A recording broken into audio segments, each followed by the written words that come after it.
క్రీస్తునందు ప్రియమైన సహోదరి సహోదరులకు యేసుక్రీస్తు నామములో శుభములు. దేవుని యొక్క నూతనమైన కృప మీకు కలుగునుగాక. ఈరోజు దేవుడు మనకిచ్చిన మాట 17వ కీర్తన 5వ వచనం. నీ మార్గముల యందు నా నడకలను స్థిరపరచుకొని ఉన్నాను, నాకు కాలు జారలేదు. ఈ మాటలు మనం 17వ కీర్తనలో చూస్తున్నాము. కీర్తనకారుడు ఇక్కడ తెలియజేస్తున్నారు కదా, నీ మార్గముల యందు నా నడకలను స్థిరపరచుకొని ఉన్నాను. దేవుని మార్గాల యందంట దావీదు మహారాజు గారు తన నడకలను స్థిరపరచుకొని ఉన్నారంట. ఎప్పుడైతే మనము దేవుని సన్నిధిలోకి వస్తున్నామో, దేవునితో సహవాసం చేస్తున్నామో, ఆయనతో నడుస్తున్నామో, ఆయన మార్గముల యందు మన నడకల్ని స్థిరపరచుకోవాలి. ఎందుకు అనంటే ఆయనతో నడిచినప్పుడే ఆయనతో మనం పరలోక రాజ్యం వెళ్ళగలుగుతామట. మనకి వాక్యం తెలియజేస్తుంది కదా, ఇద్దరు సమ్మతింపక కూడి నడవలేరు అని తెలియజేస్తుంది అనమాట.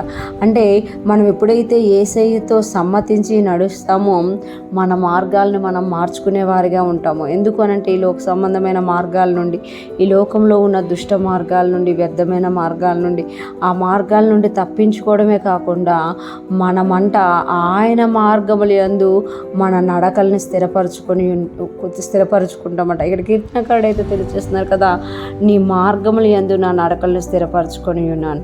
అంటే దేవుడు ఏది చెప్తున్నారో ఆ మార్గంలో వెళ్తూ మన నడకల్ని మనం సరి చేసుకుంటూ వాటిలో స్థిరపరచుకోవాలి. కొన్నిసార్లు మనం స్థిరపడకపోతే కూడా మనం సంచలత్వం అయిపోతూ ఉంటాం అనమాట. మనం ఎప్పుడైతే స్థిరపరచుకోవాలి, ఒక డిసైడ్ చేసుకొని మనం స్థిరపరచుకొని ఆయన మార్గాల్లో నడుస్తామో మన కాలు జారదంట. నాకు కాలు జారలేదు అని అంటామట. అంటే పడిపోయే ఛాన్సెస్ తక్కువ ఉంటాయి అని ఇక్కడ తెలియజేస్తామట. నేనైతే దేవుని మార్గాలను బట్టి నా నడకలను స్థిరపరచుకున్నాను, నా నడకల్ని స్థిరపరచుకున్నాను, అందువల్ల నాకు కాలు జారలేదు, అంటే నేను పడలేదు అని తెలియజేస్తామట. మనం పడకుండా ఆత్మీయయాత్రలో వెళ్ళాలి అని అంటే, మనం ఆత్మీయయాత్రలో మనం పడిపోకుండా ఎదుగుతూ ఉండాలి అని అంటే, ఎక్కడ ఆగకుండా ముందుకు వెళ్ళాలి అని అంటే మనము దేవుని మార్గాల్ని గమనించి ఆ మార్గాలలో మన నడకలను మనము స్థిరపరచుకోవాలి అని ఇక్కడ కీర్తనకారుడు మనకు సలహా ఇస్తున్నారు. ఈరోజు ఫ్రెష్ మనం వింటున్న ప్రతి ఒక్కరు జ్ఞాపకం చేసుకోవాలి, మనము ఎవరి నడకల్ని, ఎవరి మార్గములను అనుసరిస్తూ మన నడకల్ని స్థిరపరచుకుంటున్నాం.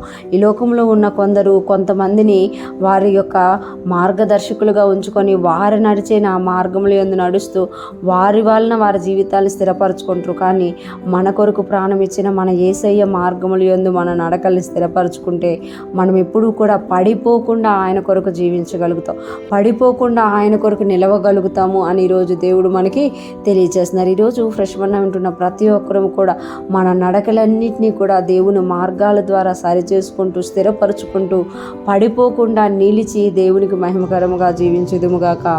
దేవుని కృప మనందరినీ స్థిరపరిచి నడిపించునుగాక. ఆమేన్.